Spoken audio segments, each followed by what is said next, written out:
तो ठीक है, प्रभु यीशु मसीह के नाम में आप सभी भाई बहनों को मसीह मंथन बैठक की ओर से, खरी शिक्षा की ओर से मेरा मसीह आप सभी का और यूट्यूब वाले जितने भी आप सभी को बहुत बहुत स्वागत करता हूँ। इस वक्त आपके बीच में प्रभु की दया से, प्रभु की अनुग्रह से हर सप्ताह, हर संडे हम नए संदेश के साथ आपके बीच में आते हैं। आज भी संदेश बहुत खास है और उस संदेश से हम सीखेंगे और प्रभु की महिमा करेंगे। तो शुरू होने से पहले सभी को प्रेज द लॉर्ड, सभी को जय मसीह की। जय मसीह की। आप सब कैसे हैं? बहुत अच्छे हैं। फिर से बोलें, कैसे हैं? बहुत अच्छे हैं। आनंदित है ना? जी। मेरे परमेश्वर ने आप सभी के परिवारों को, बाल बच्चों को भला चंगा रखा होगा। रखा है कि नहीं रखा? तो आइए हम सब उस परमेश्वर के लिए, प्रभु यीशु मसीह के लिए और पवित्र आत्मा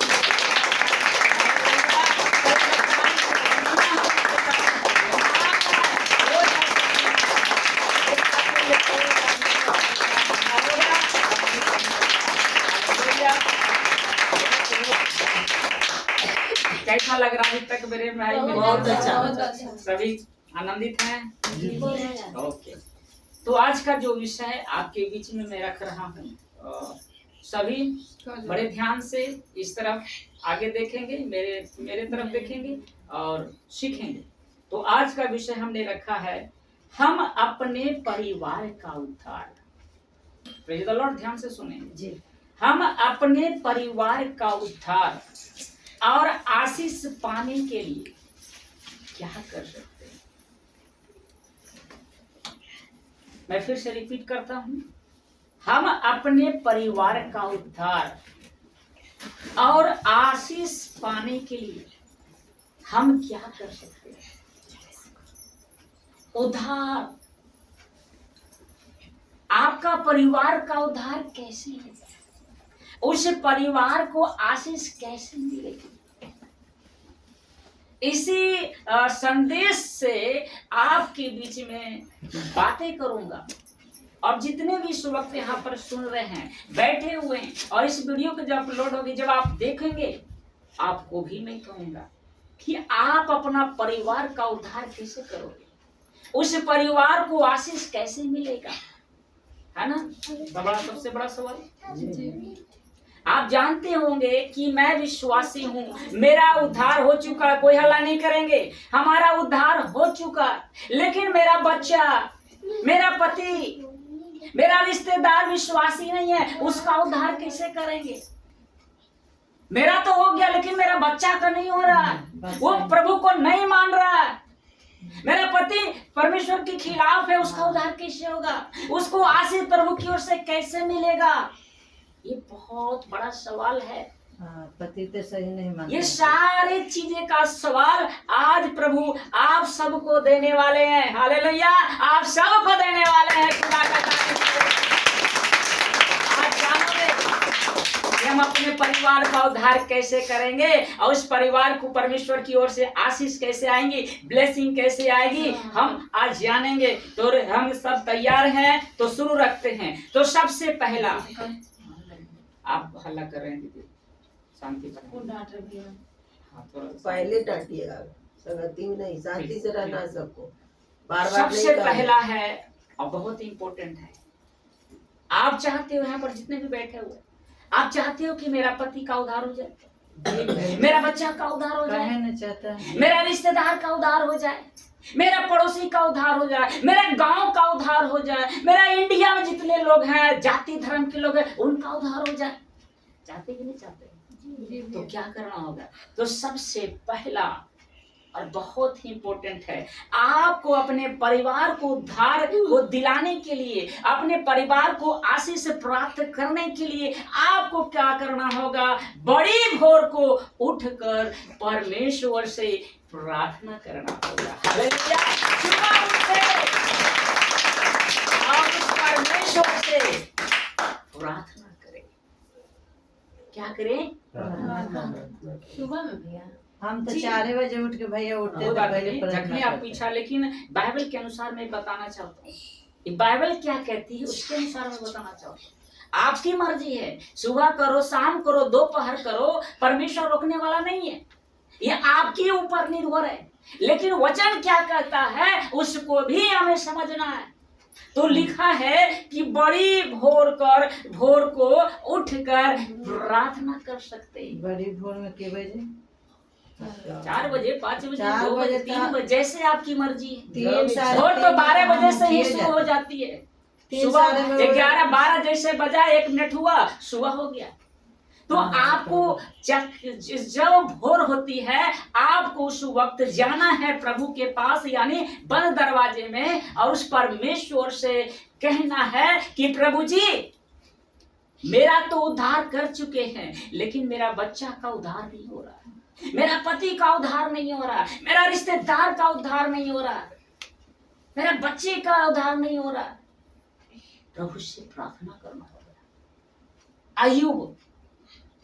अय्यूब एक ऐसा व्यक्ति था जो प्रतिदिन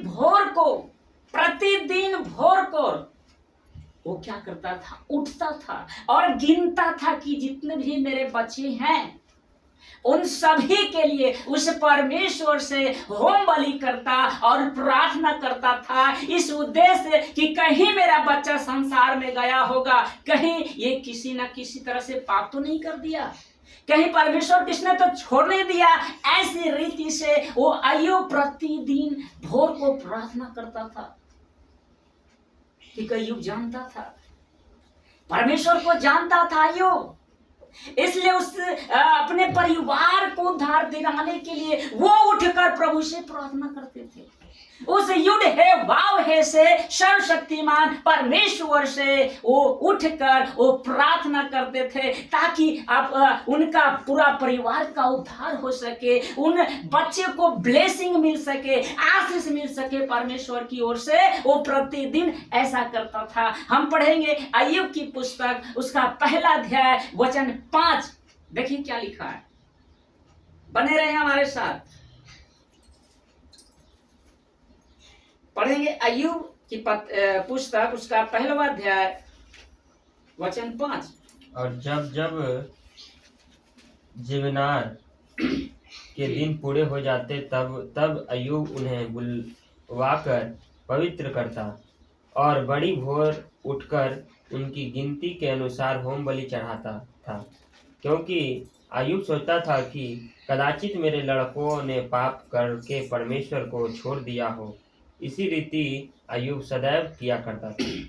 लिखा है, ये कौन, जिसकी गवाही कौन देता है? खुद परमेश्वर देता है। अय्यूब की गवाही कौन देता है? खुद युद्ध है बाब है सर्वशक्तिमान परमेश्वर उसकी गवाही देता है शैतान के सामने कि अय्यूब को तुम देखा है, वो मेरा भय मानता है, खराई से चलता है, सिधाई से चलता है, मेरा भय मानता है, दूसरा कोई मनुष्य नहीं है। अय्यूब को परमेश्वर गवाही दे रहा है और गवाही देना भी तय था।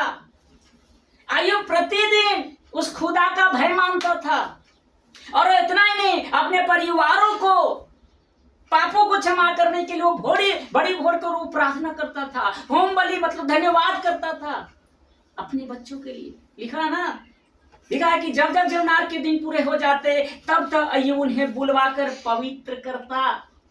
जब आपका बच्चा जाता है संसार में ना, आप पवित्र हो जाता है, वो उसके अंदर पाप आ जाता है। जब आप संसार में जाओगे ना, आंख से पाप हो जाती है, मुख से पाप हो जाती है, हर चीज से पाप हो जाता है।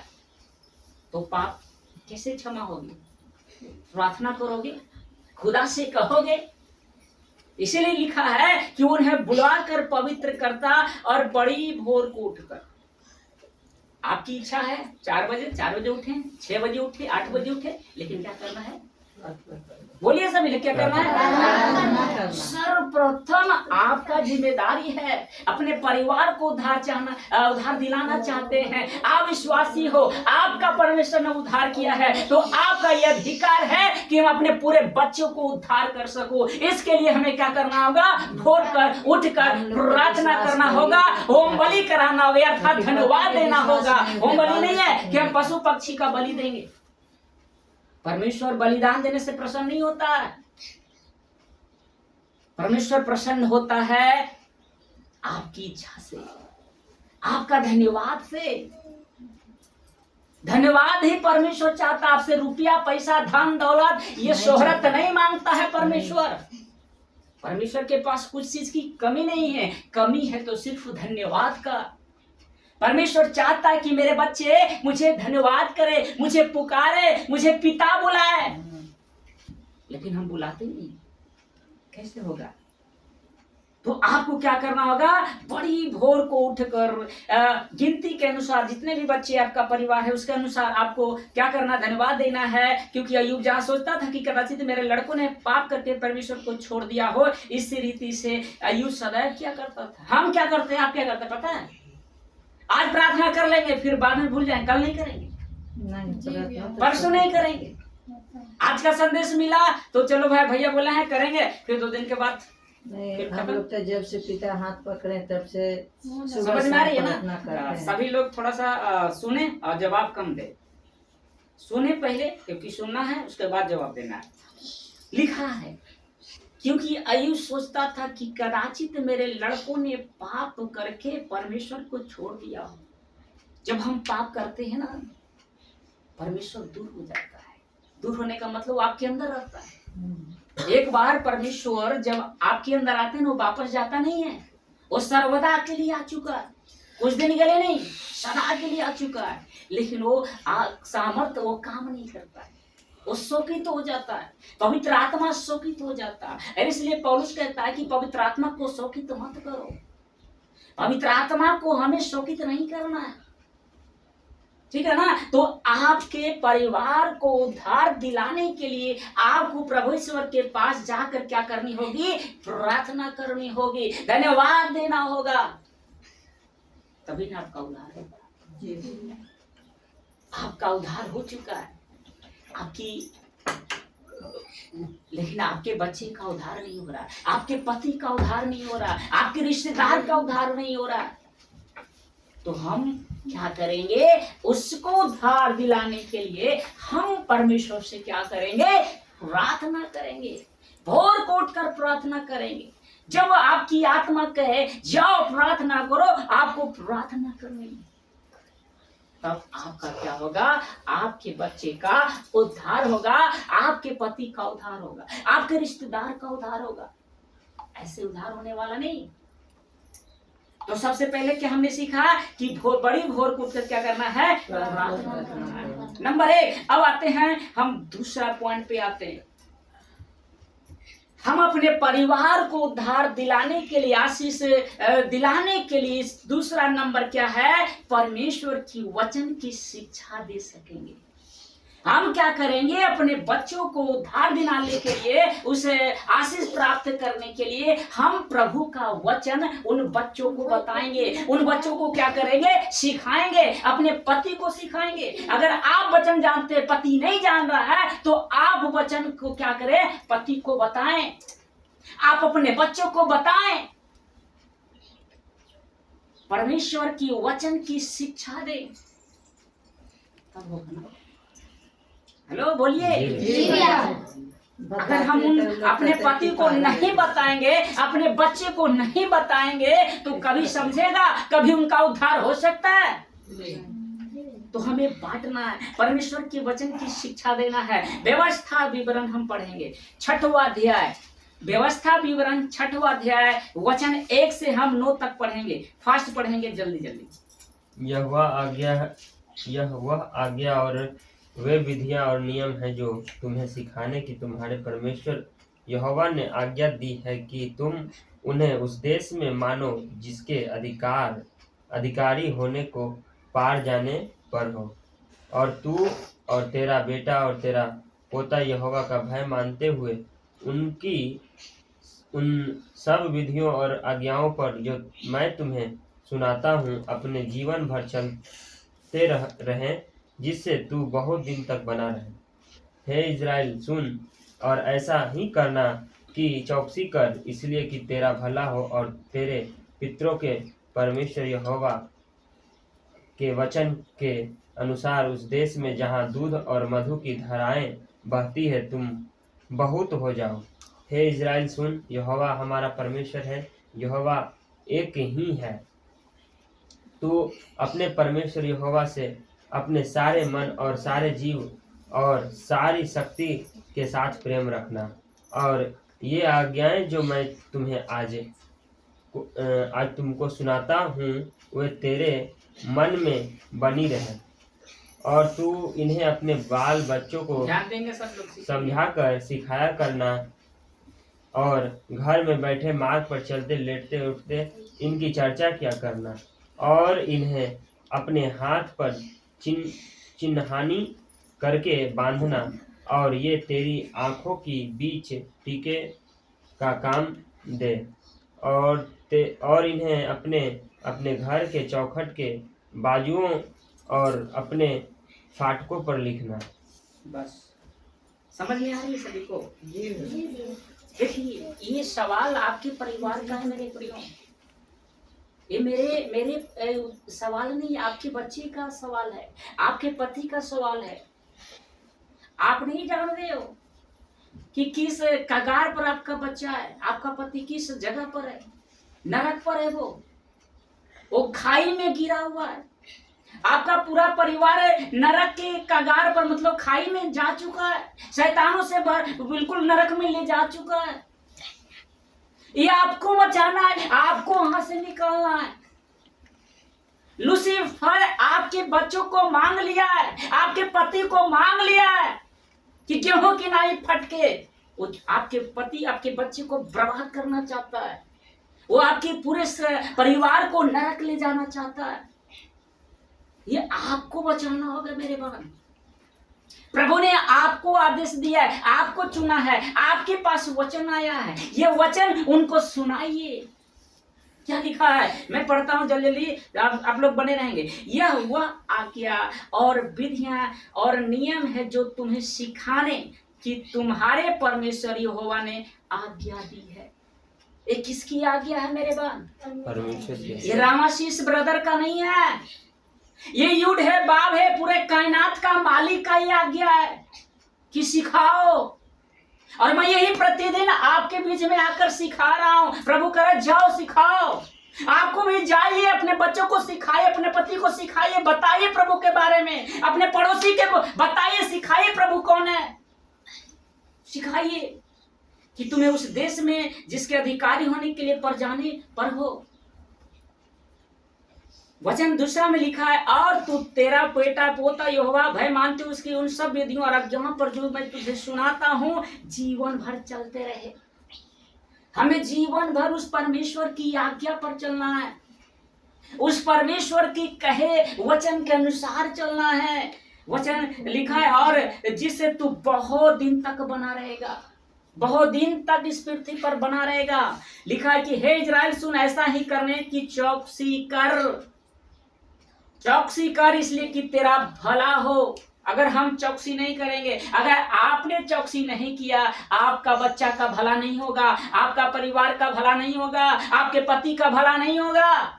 ये आपको करना होगा, ये मुझे करना होगा, क्योंकि मैं ही कर सकता हूँ। प्रभु का वचन मेरे ही मुझे मिला है, मैं जान चुका हूँ प्रभु को, तो मैं ही कर सकूंगा। वही करना होगा, चौकसी करना होगा, इसलिए कि तेरा भला और तेरे पितरों के परसों हवा के वचन के अनुसार उस देश में जहां दूध और मधु बहते तुम बहुत हो जाओ। हे इजराइल सुन, लिखा है, हे इजराइल सुन, यहोवा हमारा परमेश्वर है और यहोवा एक ही है। वो दो नहीं है, चार नहीं, और नहीं है, वो एक है, जिसका नाम है प्रभु यीशु मसीह। वही है परमेश्वर, उससे से कोई और नहीं है। इसलिए उन्होंने कहा सुन, यहोवा परमेश्वर एक ही है। आपका पूरा परिवार जानता है कि भगवान अलग है, लेकिन खुदा कहता मैं अलग अलग नहीं हूं, मैं एक हूं। मेरा नाम है यहोवा, युड है वाव है। ये आपको करना है। चार कहता है तू अपने परमेश्वर यहोवा से सारे मन, क्या करना है? सारे मन, सारे जीव और सारी शक्ति से प्रेम रखना। परमेश्वर से हमें हर ताकत से, बुद्धि से, हर चीज से हमें क्या करना है? खुदा से प्रेम करना है, क्योंकि उसने आपसे प्रेम किया। अगर वो आपसे और हमसे प्रेम नहीं किया होता तो हम उसके लायक थे, बेटी बनने के लायक थे, हम उसका बेटा बन सकते थे, है इतनी हमारी हैसियत थी। लेकिन उसने हमें बेटा बनाया, बेटी बनाया। क्यों? क्योंकि वो आपसे प्यार करता है, वो आपसे लव करता है। इसके लिए उसने हर गुनाहों को माफ कर दिया।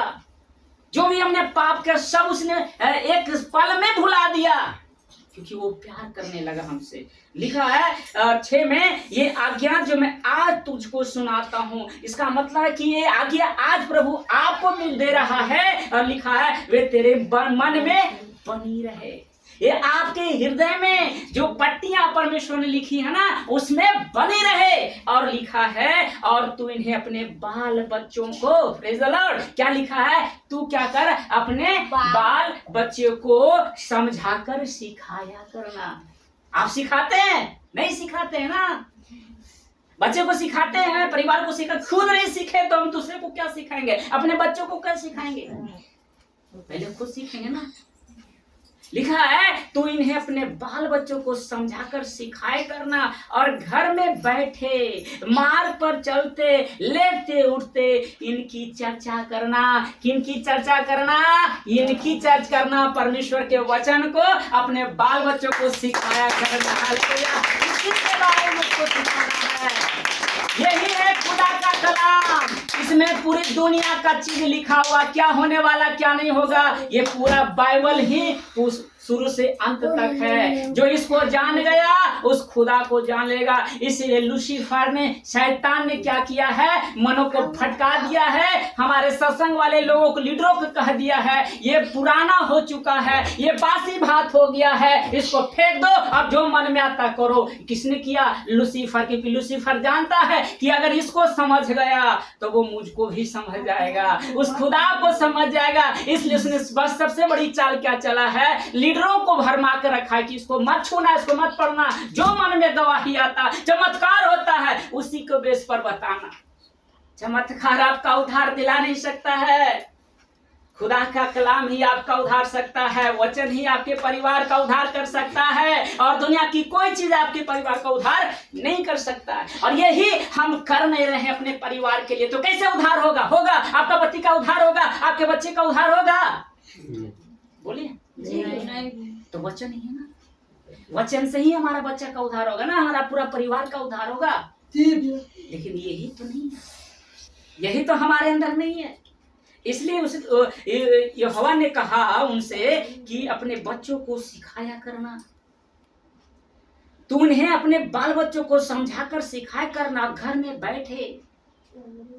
बैठे मार्ग पर चलते, लेटते उठते इनकी चर्चा किया करना। हर समय, हर बात में, जब भी आपको मिला, मौका मिले, जाइए अपने बच्चों के पास, अपने पति के पास जाइए जो नहीं जानते, और उन्हें हर बात में वचन सिखाइए, समझाइए कि प्रभु का वचन है, मानिए, यही खुदा का कलाम है। बच्चे मेरे, बात करो, विश्वास करो, सच यही है।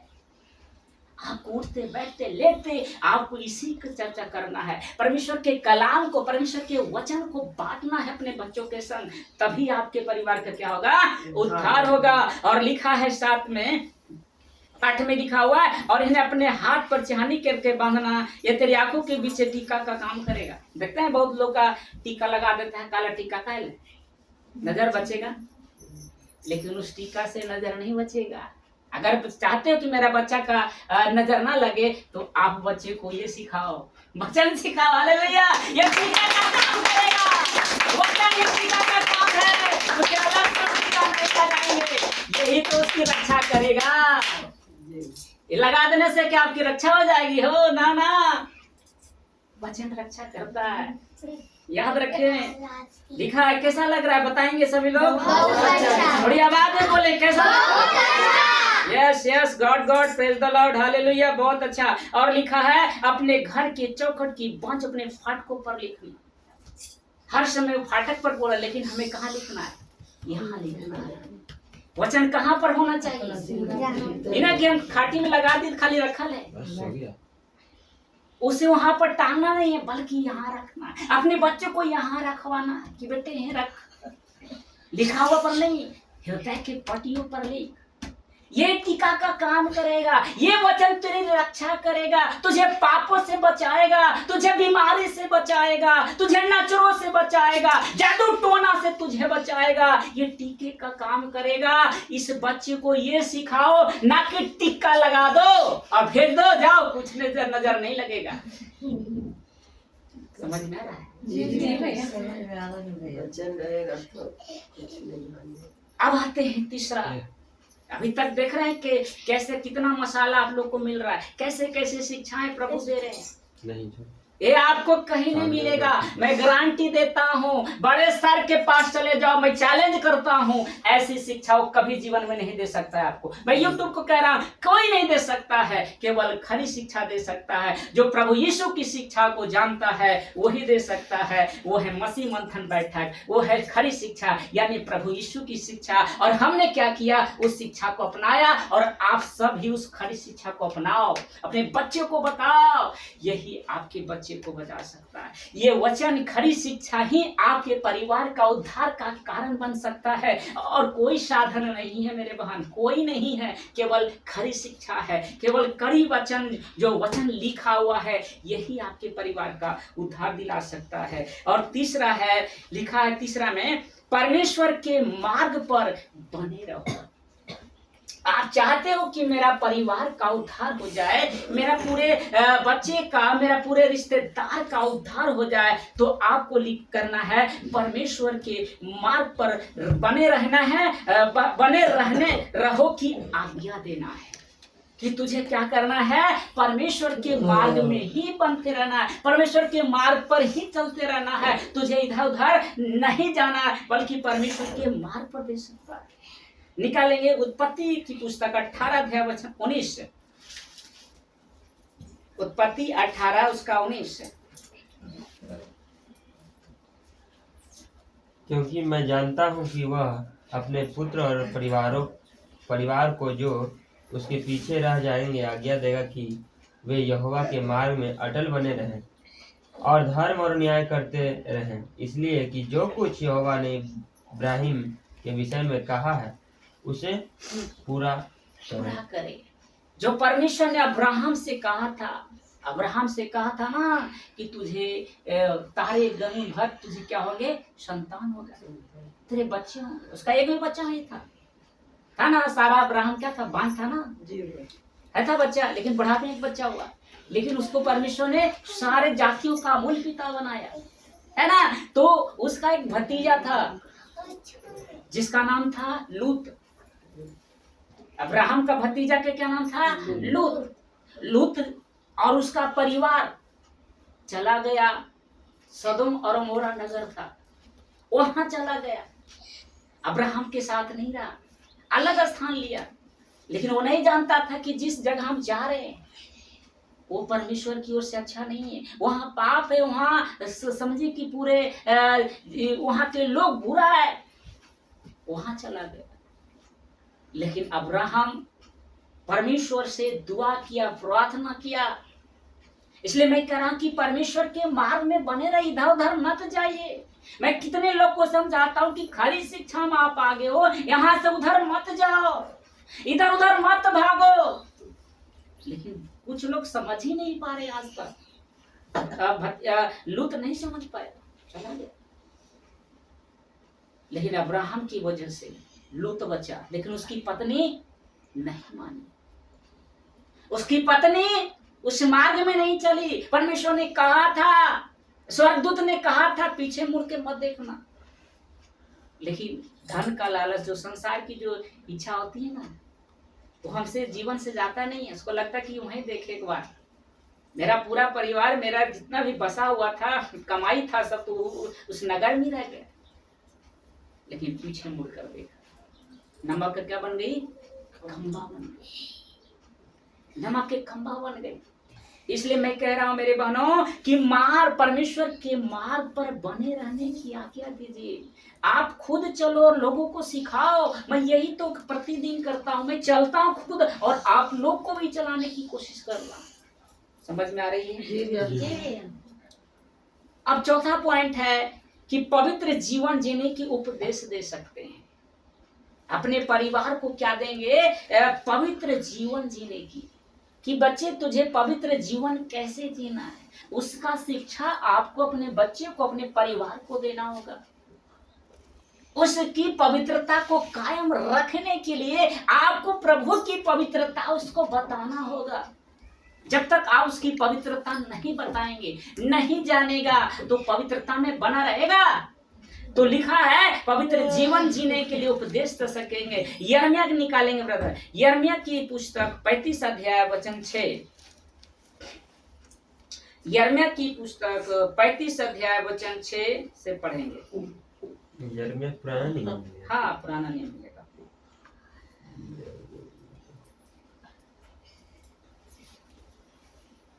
यिर्मयाह का पुस्तक है, किताब बोले 12 6 से पढ़िए। 12 का आपको पढ़ना है 35 अध्याय 6 से। 35। जल्दी करेंगे। उन्होंने कहा, हम दाख मधु न पिएंगे, क्योंकि रेकाब के पुत्र योनादाब ने, जो हमारा पुरखा था, हमको यह आज्ञा दी थी कि तुम कभी दाख मधु न पीना, न तुम न तुम्हारे पुत्र। और भी हाँ, 10 तक पढ़िए। इसलिए हम रेकाब के पुत्र अपने पुरखा योनादाब की बात मानकर उसकी सारी आज्ञाओं के अनुसार चलते हैं। न हम और न हमारी स्त्रियां व पुत्र पुत्रियां कभी दाख मधु पीती हैं, और न हम घर बनाकर उनमें रहते हैं। हम न दाख की बारी, न खेत, न बीज रखते हैं। हम तंबुओं में ही रहा करते हैं और अपने पुरखा योनादाब की बात मानकर उसकी सारी आज्ञाओं के अनुसार काम करते हैं।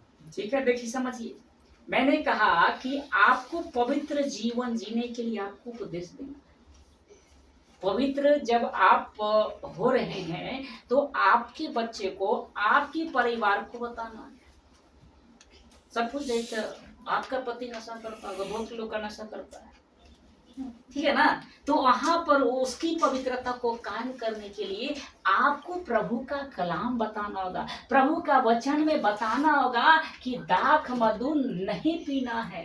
उससे पीने से हम अपवित्र हो जाते हैं, हम पापी हो जाते हैं। तो ये उपदेश, ये शिक्षा हमें क्या देना है? उसको देना है। जैसे यहाँ पर लिखा योनादाब है, लिखा है ना, उन्होंने कहा कि हम दाख मधु ना पिएंगे, या दाख मधु पीने के लिए बोलता हम नहीं पिएंगे। और लिखा है क्योंकि रेकाब के पुत्र योनादाब ने, जो हमारा पुरखा था, हमको यह आज्ञा दी थी कि तुम कभी दाख मधु ना पीना, कभी शराब नहीं पीना। समझ में आ रही है? कभी भी हाँ दाख मधु ना पिएंगे और ना कभी पिएंगे, और तुम ना तुम्हारा पुत्र। और लिखा है ना घर बनाना, ना बीज बोना, ना दाख की बारी लगाना, ना उनके अधिकारी होना, परंतु जीवन भर तंबू में ही रहना, जिससे देश में तुम परदेशी हो और उसमें बहुत दिन तक जीवित रहो। नशा ये जो होता है, व्यभिचार होता है, न जाने कितने पाप होते हैं। ये पाप हमें नहीं करना है और लोगों को भी नहीं करने देना है। ना खुद करेंगे, ना अपने बच्चों को करने देंगे। ये सिखाना है पवित्रता जीवन जीने कैसे जिया जाता है, ये शिक्षा आपको देना है। तब आपका बच्चा का उद्धार होगा। ना बोलिए कि ना बोलिएगा? आपका बच्चा, आपको पति का उद्धार कैसे होगा? वो तो नशा करेगा ना, वो नशा करेगा तो उद्धार होगा उसका। कोई व्यभिचार में है, व्यभिचार करेगा उसका उद्धार होगा। आपके बच्चे व्यभिचार में होगा, किसी और की गर्लफ्रेंड के साथ होगा, कोई बॉयफ्रेंड के साथ होगा, उसका उद्धार होगा। उसको पवित्र करना होगा ना, उसको बताना होगा ना, ये उपदेश देना होगा ना, जैसे यहाँ पर लिखा हुआ है। और आगे हम रख रहा हूं, इसलिए हम रेकाब के पुत्र अपने पुरखा योनादाब की बात मानकर उसकी सारी आज्ञाओं के अनुसार चलते हैं, और न हम, न हमारी स्त्रियां व पुत्र पुत्रियां कभी दाख मधु पीती है। कोई नहीं पीता, ना हम पीते, ना मेरे बच्चे, ना मेरी पत्नी भी ना पीती है। तो ये शिक्षा हम दूसरे को देंगे ना, अपने बच्चों को देंगे, तब तो उद्धार होगा। हेलो बोलिए, उद्धार कैसे हो जाएगा?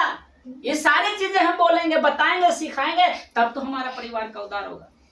आपका पति नशा कैसे छोड़ेगा? उसको सिखाएंगे, बताएंगे तब ना कि ये गलत है, ये परमेश्वर में दृष्टि में पाप है, मत कीजिए। कितने यहाँ पर बहुत बहुत सारे हमारे बहनें ऐसी व्यभिचार में थी, गलत पति के साथ साथ किसी और से वो रिश्ता बना हुआ था, लेकिन हमने क्या किया, प्रतिदिन परमेश्वर के बारे में उस चीज को बताया और कितने लोगों ने छोड़ा, तब तो उसका उद्धार होगा। हेलो बोलिए। जी। मैंने बताया ना, तो आप बताओ ना, पवित्र जीवन जीने के लिए उपदेश दो ना, शिक्षा दो ना। अब हम खुद करेंगे, नशा करेंगे और दूसरों को सिखाएंगे, हो सकता है? ना खुद करेंगे और ना किसी को करने देंगे। हमें जितने भी, जब से मैं खरी शिक्षा में आया, हम लोगों को करने नहीं देते हैं। मैं कितने लोगों को मना किया, डायरेक्ट बोलता हूं, ना करते हैं ना करने देंगे, तब तो उद्धार होगा। लेकिन कितने लोगों ने चला गया, ठुकरा दिया, जाओ, तो उसका उद्धार होगा? बताइए, आप सभी बताइए, उद्धार होगा? लिखा है और हो गया। अब पांचवाते हैं, 5 पॉइंट पर क्या लिखा है कि प्रभु के सच्चे दास, अब आ गई इंपॉर्टेंट पार्ट, प्रभु के सच्चे दास लोगों को घर में बुलाकर उनके द्वारा वचन सुना सकते हैं।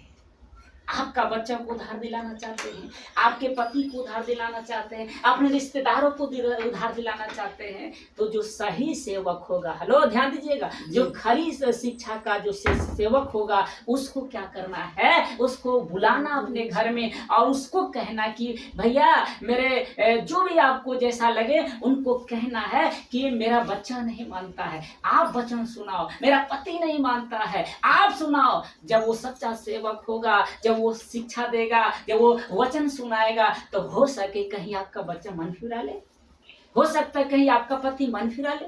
लेकिन ऐसे लोगों को लेके आइएगा जो खुद गलत है, खुद सही नहीं है, वो आकर आपके बच्चे को ठीक कर देगा, सही कर देगा। भैया तो सच्चा सेवक चाहिए ना। हेलो बोलिए कि गलत है? प्रभु के सच्चे दास लोगों को घर में बुलाकर उनके द्वारा वचन सुनाइए, उनको सिखाइए। जैसा आप प्रेरितों के काम पढ़िएगा, प्रेरितों के काम 10 अध्याय निकालिए, प्रेरितों के काम, पंखा बंद कर प्रेरितों के काम 10 अध्याय निकालिए, प्रेरितों के काम 10 अध्याय वचन 5 से पढ़िए, जल्दी जल्दी पढ़ेंगे, समय को देखना भी है। प्रेरितों के काम 10 अध्याय वचन 5, 6, 7।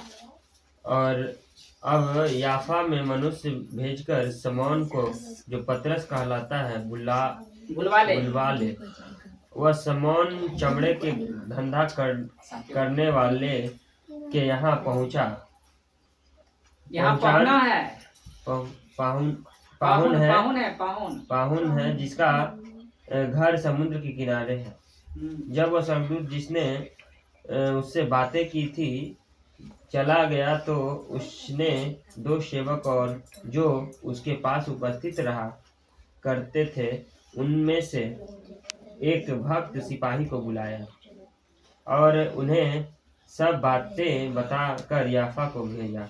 चलिए ध्यान दीजिएगा, अब यहाँ पर मैंने कहा कि अगर आप चाहते हो, सबका फोकस है, ध्यान देंगे, अगर आप चाहते हो कि मेरा बच्ची का उद्धार हो जाए, मेरा पति का उद्धार हो जाए, मेरे रिश्तेदार का उद्धार हो जाए, तो ऐसे सेवक को शिक्षा में बुलाइए, ऐसे उस सेवक को घर में बुलाइए जो खुद ऐसा ना करे, खुद परमेश्वर की शिक्षा पर चले। ऐसे सेवक को अगर आप घर में बुलाकर खुदा के कलाम बांटते हैं, अपने बच्चों को सुनाते हैं, तो बच्चा क्या होगा, आपका मन बदलेगा। मैं गवाही देता हूँ, बहुत सारे मैंने किया। मैंने एक बहन थी, वो मुझे भले गलत समझी, कोई बात नहीं, लेकिन मैं उनके घर में रहकर उनका क्या बोलता, दामाद नहीं मानता था विश्वासी, उनका सास जो थी ना, बूढ़ी थी, वो शिव गुरु को मानती, वो नहीं मानती थी। और मैंने वहां पर कई दिन उनके घर में रहा, रात में दिन में रहा, और मैंने सही शिक्षा दी। जानते क्या हुआ, उनका सास क्या हो गया, मन बदल गया। हालेलुया, उनका दामाद का मन बदल गया, उनका पूरा परिवार का उद्धार हो गया। ऐसे सेवक को बुलाए, कहीं वो कि उनके मुख से जो वचन निकाल रहे, कहीं सुनकर आपके पति का मन बदल जाए, आपके बच्चे का बदल जाए। तो प्रभु के सच्चे सेवक, जैसे यहाँ पर लिखा हुआ है, क्या लिखा है, मैं फिर से पढ़ देता हूँ। लिखा है यहाँ पर प्रेरितों के काम उसका 10 अध्याय वचन 5 से हम पढ़ेंगे। लिखा है कि और याफा में मनुष्य भेजकर शमौन को जो पतरस कहलाते हैं। पतरस कौन है? प्रभु का चेला, यीशु मसीह का चेला। पतरस याद है ना? पतरस को कहा बुलवा ले, क्या कर उसको बुला, क्योंकि जानता था कि पतरस कौन था, किसके साथ रहता था। सभी जानता था कि यीशु का चेला था, ये प्रभु यीशु के साथ रहता था। उससे बुला तो वो जानते हो कहाँ था पतरस। लिखा है कि उस समान चमड़े के धंधा करने वाले के यहाँ पहुना था। यानी पहुना का समझते हैं ना? पाहुन क्या? मेहमान। हाँ, मेहमान बनकर कहा था? चमड़ा के धंधा करने वाले के यहाँ था। बच्चे यहाँ था, और जिसका घर समुद्र के किनारे था, जहाँ वो पतरस रह रहा था, वो चमड़ा के व्यक्ति के यहाँ रहा था। उसका घर कहाँ था? समुद्र में। और लिखा है कि जब वह स्वर्गदूत, लिखा है स्वर्गदूत जिसने उससे बातें की थी चला गया, और लिखा है तो उन 2 सेवक और जो उसके पास उपस्थित रहा थे उनसे एक भक्त सिपाही को बुलाया। लिखा और पढ़ेंगे इसलिए किसी याफा को भेज शमौन को जो पतरस कहलाता है बुलवा, समुद्र के शमौन चमड़े धंधा करने वाले पहुना था। और लिखा है 32 प्रेरितों के काम 10 अध्याय वचन 32 पढ़ेंगे। प्रेरितों के काम 10 अध्याय वचन 32। अब 32 से पढ़ेंगे जी, 32 से। इसलिए किसी को याफा भेजकर शमौन को जो पतरस कहलाता है बुला। वह समुद्र के किनारे शमौन चमड़े के धंधा करने वाले के घर में पाहुन है। तब मैंने तुरंत तेरे पास लोग भेजे और तूने भला किया जो आ गया। अब हम सब यहाँ परमेश्वर के सम्माने, ताकि जो कुछ परमेश्वर ने तुझसे कहा है सुने। तब पतरस ने मुंह खोलकर कहा, अब मुझे निश्चय हुआ कि परमेश्वर किसी का पक्ष नहीं करता, वरन हर जाति में जो उससे डरता और धर्म के काम करता है वह उसे भाता है। जो वचन उसने इजरायलियों को पास भेजा, जब कि उसने यीशु मसीह के द्वारा जो सब का प्रभु है शांति का सुसमाचार सुनाया। वह बात तुम जानते हो जो यूहन्ना के बपतिस्मा के प्रचार के बाद गलील से आरंभ करके सारे यहूदियों को अब हम पढ़ते हैं। देखिए लिखा है, ध्यान दीजिएगा। लिखा है इसलिए कि किसी को याफा भेजकर शमौन जो पतरस कहलाता उसको बुला। ठीक है ना? वह समुद्र के किनारे, जैसे वहां पर भी था प्रेरितों के काम, वहां पर प्रेरितों के काम 10 का 32 में भी वो चर्चा किया गया है। लिखा है तब मैंने तुरंत तेरे पास भेजे और तूने भला किया जो आ गया। मैंने भेजा और जैसे ही कहा तुम क्या हो गया? आ गया। यानी भला किया जो आ गया।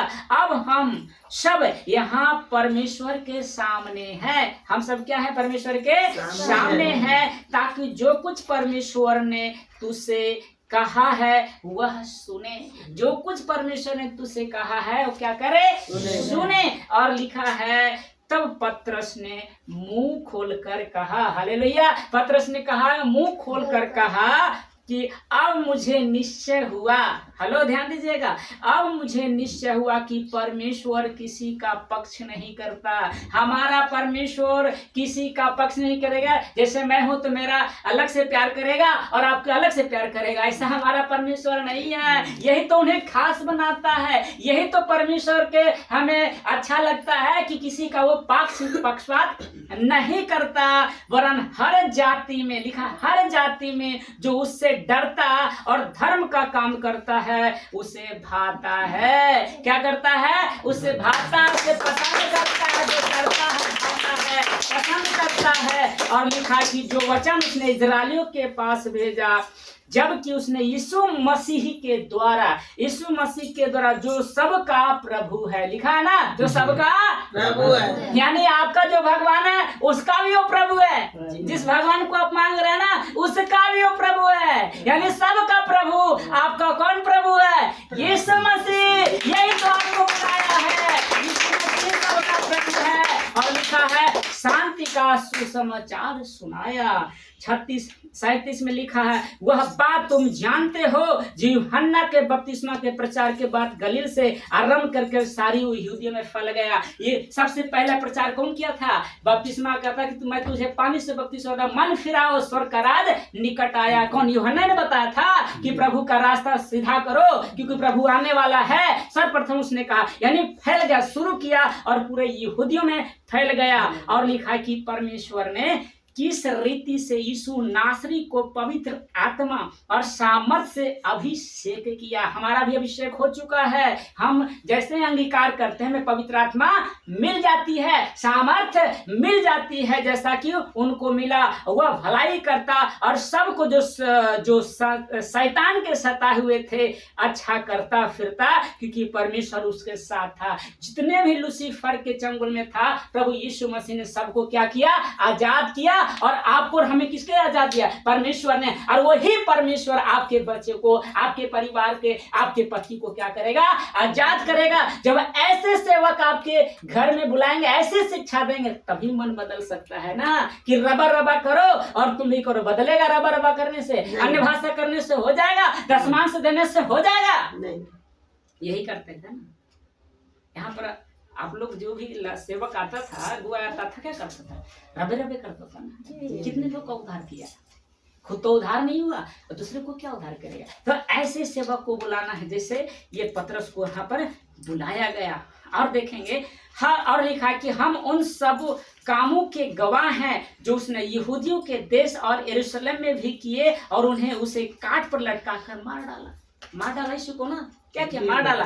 और लिखा है उसको परमेश्वर ने तीसरे दिन जिलाया और प्रकट भी कर दिया। कोई ऐसा देवी देवता ईश्वर कोई है जो मर के जीवित हो? लेकिन हमारा प्रभु और आपका प्रभु जिसने बुलाया है वो कौन है? जीवित है। वो क्या है? जीवित है। वो मरे नहीं है, वो हमारे अंदर है, युवान युग जीवित है हमारा प्रभु यीशु मसीह। लिखा है ना। और लिखा है कि सब लोगों को नहीं वरन उन गवाहों को जिन्हें परमेश्वर के पहले से चुन लिया था, अर्थात हमको जिन्होंने उसके मरों में से जी उठने के बाद उसके बाद साथ खाया पिया। जब वो जी उठा तो 40 दिन इस पृथ्वी पर रहा प्रभु यीशु मसीह और खाता पीता रहा चेलों के साथ। खाता पीता था हमारे प्रभु यीशु मसीह, समझ रहे हैं ना। और लिखा है और उसने आज्ञा दी कि लोगों में प्रचार करो। किसने आज्ञा दी?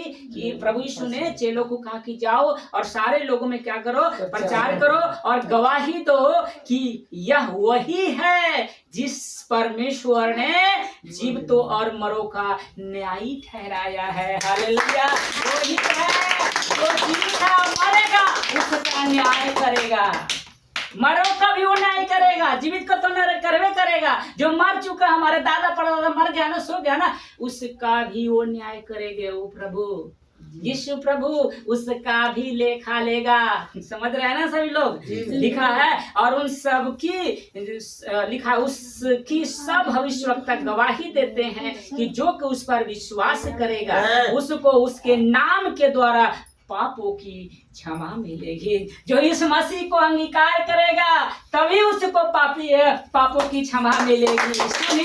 यीशु ही है जो पापों को क्षमा दे सकता है और कोई आपके पापों को क्षमा नहीं दे सकता है। और लिखा है उसके नाम के द्वारा पापों की क्षमा मिलेगी। और लिखा है कि पतरस ये बातें कही रहा था, पतरस ये बातें कही रहा था कि पवित्र आत्मा के वचन के सुनने वालों पर क्या हो गया? उतर गया। जैसे उसने परमेश्वर का वचन बांटा, बाइबल कहती है कि सभी पर पवित्र आत्मा उतर आए, क्योंकि हम पर तो पवित्र आत्मा मिल चुका, उतरने वाला नहीं है। बहुत जगह कलीसिया, बहुत जगह चर्च में अभी भी कहता पवित्र आत्मा उतर जा, पवित्र आत्मा भर दे, पवित्र आत्मा से भर दे। भैया हम लोग भरे चुके हैं, अब हमें पवित्र आत्मा भरने की जरूरत नहीं है। और ऐसी आराधना, ऐसे सेवक जो पुकारता है हम इससे दूर रहेंगे क्योंकि पवित्र आत्मा में मिल चुका है। और लिखा है और जितने खतना किए हुए विश्वासी पत्रक के साथ आए थे वे सब चकित हुए। अन्य जातियों पर भी पवित्र आत्मा का दान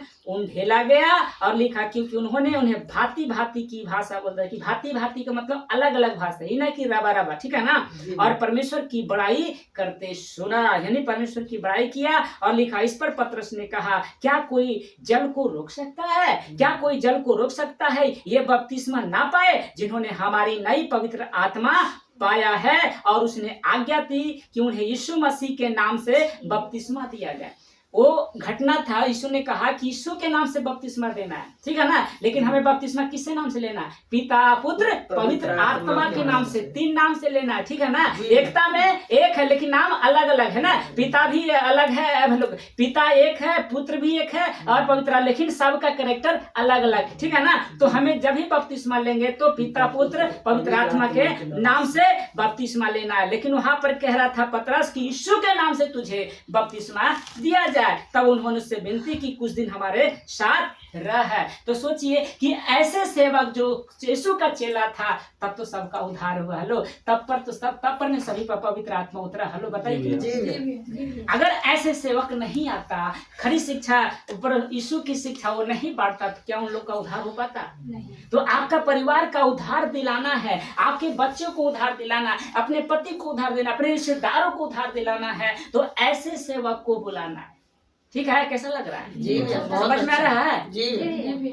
आप बताइए, आप सभी कि जब से प्रभु की अनुग्रह से आपके बीच में आया, क्या कुछ हो रहा है? नहीं, बहुत कुछ। आपका उद्धार हो रहा है? जी। ऐसे सेवक को बुलाना है जो आपके धन के लिए आए ना, आपके लिए कुछ आए ना, उसको कभी मत बुलाइए। आज के जो सेवक है ना, 90% पैसा का सेवक है।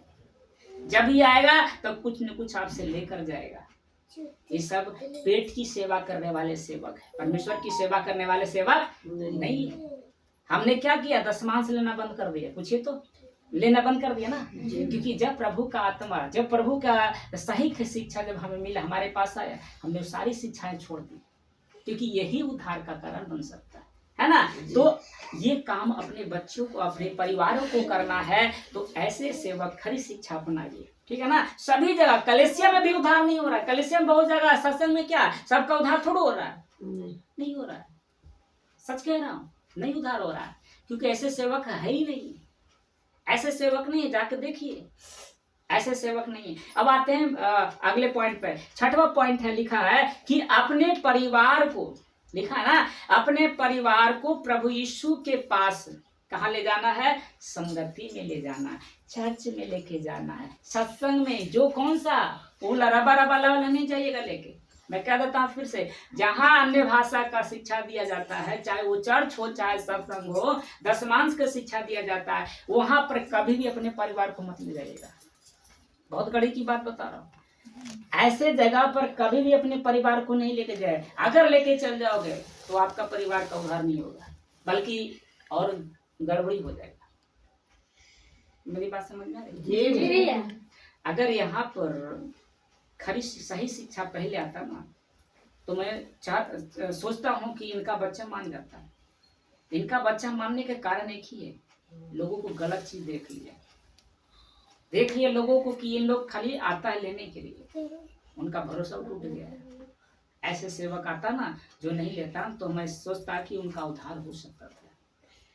ये सबसे बड़ा कारण है, उस अगुआ का कारण है कि इसका परिवार का उद्धार नहीं हो रहा है। गजब की बात बोल रहा हूँ, नहीं बोल रहा जी, है ना। इसका भी एक बहुत बड़ा कारण है। ऐसे सेवक के कारण गड़बड़ नहीं मिलना, तो यही कारण हुआ। तो लिखा है कि अपने परिवार को प्रभु यीशु के पास यानी चर्च में ले जा सकते हैं।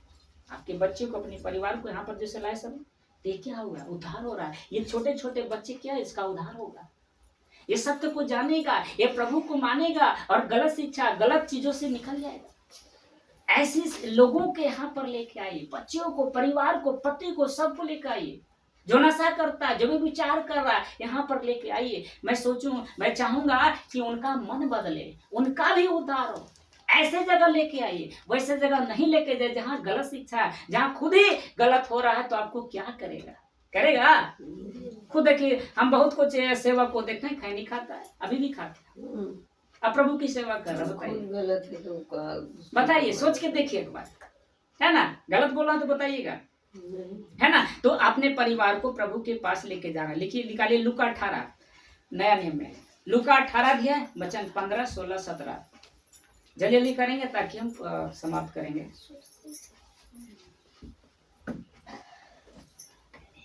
लूका 18, 15।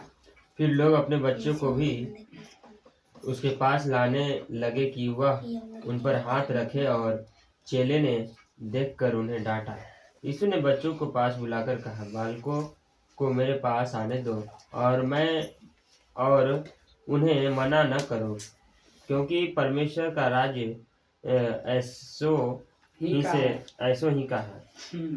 मैं तुमसे सच कहता हूँ कि जो कोई परमेश्वर के राज्य को बालक की नाई ग्रहण न करेगा, वह उसमें कभी प्रवेश न कर पाएगा। समझ में आ रही है? अपने बच्चे को, अपने परिवार को यहाँ पर लेके आइए। वो आएगा था ना भैया, आ जाएगा। क्यों नहीं पिता आएगा? के पिता तब आएगा। आप सही शिक्षा में आइए, आप सही नहीं है। गलत शिक्षा में आप हैं, सही शिक्षा में आए। एक बार चलो बेटा। क्यों नहीं आएगा? बेटा थे। चलिए कोई बात नहीं, पहले वचन को खत्म करते हैं, उसके बाद हम आपसे बात करेंगे। लूका रचित सुसमाचार इसका 18वां अध्याय, बने रहे। 15 में लिखा है कि परमेश्वर का राज्य उन लोगों का है जिनमें बच्चों जैसा विश्वास है। एक बच्चा का जैसा विश्वास होता है वैसा आपका विश्वास होगा, तभी हम उस राज्य, परमेश्वर के राज को जान सकते हैं, तो उस परमेश्वर के राज में प्रवेश कर सकते हैं। एक बच्चे की नाई, ठीक है ना। अब लिखा है यहाँ पर कि फिर लोग अपने बच्चों को भी उसके पास लाने लगे। किसके पास? यीशु मसीह के पास लाने लगे कि उन पर हाथ रखे, और चेलों ने देख कर उन्हें डांटा। जब बच्चे ले आ रहा था तो डांट दिया चेलों ने। तो यहाँ पर लिखा है कि यीशु ने बच्चों को पास बुलाकर कहा कि बालकों को मेरे पास आने दो। उस बच्चे को क्या करो? मेरे पास आने दो, और उन्हें मना ना करो, क्योंकि परमेश्वर का राज ऐसे ही का है। अगर परमेश्वर में प्रवेश करना चाहते हैं, उस खुदा के साथ रहना चाहते हैं, तो एक बच्चे की तरह आपको विश्वास करना होगा। बच्चे देखते हैं कितना भोला होता है, कितना समझदार होता है ना। आपको बच्चे के समान बनना होगा, एक बच्चे के जैसा आपको बनना होगा। समझ में आ रही? ये था आपके पूरे परिवार का उद्धार और आशीष के लिए हम क्या करें। मैं फिर से रिपीट करता हूं। अब अंत में आते हैं, उसके बाद समाप्त करेंगे। अब अंत में है दोस्तों, आज इस 21वीं सदी में, ठीक है ना, हम सभी को अपने परिवार का उद्धार और आशीष के लिए अपने बच्चों को प्रभु की शिक्षा, क्या लिखा है? प्रभु की शिक्षा और उसकी पवित्रता। किसकी पवित्रता? प्रभु यीशु की पवित्रता क्या करना है? रखने के लिए क्या होगा? अपने बच्चों को उसकी पवित्रता, ऐसी शिक्षा देने के लिए आपको बुलाना होगा। जैसे अय्यूब ने देखा ना कि अपने बच्चों को बुलाता था और भोर को उठकर क्या करता था? प्रार्थना करता था, होम बलि चढ़ाता था, ताकि अगर कोई पाप किया तो इसका पाप परमेश्वर क्या करे? क्षमा कर दे। तो ये था आज का संदेश। तो आज मैं फिर से वहीं पर आ जाता हूँ। जो विषय हमने रखा था वो था आपका कि हम अपने परिवार का उद्धार और आशीष पाने के लिए क्या कर सकते हैं। इतने सारे चीजें आपको करनी होगी। क्या आप सब तैयार हो कि हम अपना परिवार को बचाना चाहते हैं, अपने परिवार का उद्धार कराना चाहते हैं? ये सारे वचन जो आज प्रभु आपके बीच में रखा है आपको करना होगा। निरंतर प्रतिदिन अपने बच्चों को उद्धार दिलाना है, उसको बताना है, और ऐसे सेवक को बुलाइएगा जो खरी शिक्षा में, सच्चाई में। मैं कोशिश करूंगा कि आपके बच्चे का मन बदले, आपका पति का मन बदले, आपके रिश्तेदार का बदले, ताकि उसका भी उद्धार हो सके। हालेलुया। प्रभु आप सबको बहुत बहुत आशीष दे। मिलते हैं अगले संदेश के साथ। तभी तक सभी को जय मसीह की जोरदार